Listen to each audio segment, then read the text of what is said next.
लोकसभा चुनाव 2024 का चुनावी संग्राम छिड़ चुका है। ऐसे में अपना दल कमेरावादी की नेता पल्लवी पटेल ने मिर्जापुर में रोड शो कर अनुप्रिया पटेल को एक बड़ी चुनौती पेश की है। आपको बता दें कि बहन अनुप्रिया पटेल के किले में सेंध लगाने के लिए अपना दल कमेरावादी पार्टी ने दौलत सिंह पटेल को मिर्जापुर से उम्मीदवार बनाया है। दौलत सिंह पटेल के नामांकन के बाद मिर्जापुर पहुंची अपना दल कमेरावादी की नेता पल्लवी पटेल ने रोड शो कर बड़ी चुनौती पेश की है।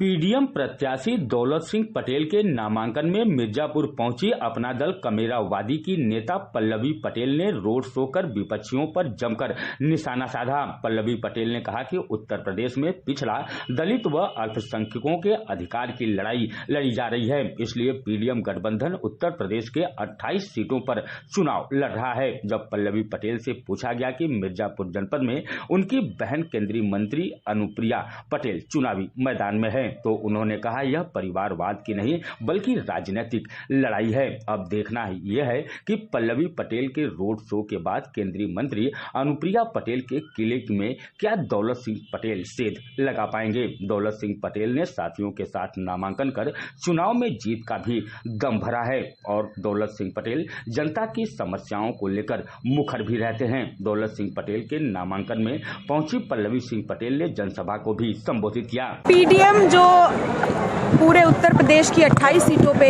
लोकसभा चुनाव लड़ रहा है, उसका उद्देश्य है कि हम पिछड़ा, दलित, मुसलमान और अपने सभी समाज के लोगों के बीच में जा कर के ये बात स्पष्ट रूप से बता सके कि हम सिर्फ वोट बैंक के तौर पर नहीं लिए जा सकते। इस देश की शिक्षा, इस देश के सदन, इस देश की जो दवाई है, कमाई है, पढ़ाई है, वहाँ पर भी हमारी भागीदारी हमारे जाति के अनुपात में होनी चाहिए। इस मुहिम के साथ पीडीएम उत्तर प्रदेश के 28 सीटों पर चुनाव लड़ रहा है।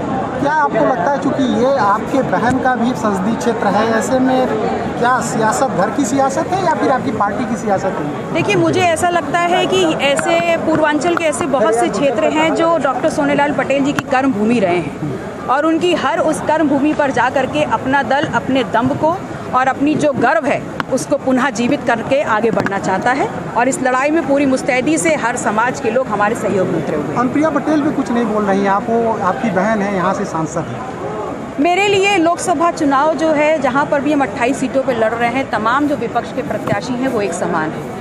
मैं अपने प्रत्याशियों की बात करूंगी, अपने मुहिम की बात। अखिलेश जी तमाम दावे कर रहे हैं, बीजेपी तमाम दावे कर रही है, इस बीच में आपकी पार्टी का क्या रोल होने वाला है? हमारा सिर्फ एक ही दावा है कि हम चाहते हैं कि वो समाज जो यहाँ पर पीड़ित है, पिछड़ा है, दलित है, मुसलमान है, उसकी भागीदारी सुनिश्चित हो, उसकी लड़ाई की लड़ाई। सांसद अगर आपके पार्टी के होते हैं तो आप किसके साथ जाएंगे? बीजेपी के साथ जाएंगे या इंडिया गठबंधन के साथ जाएंगे?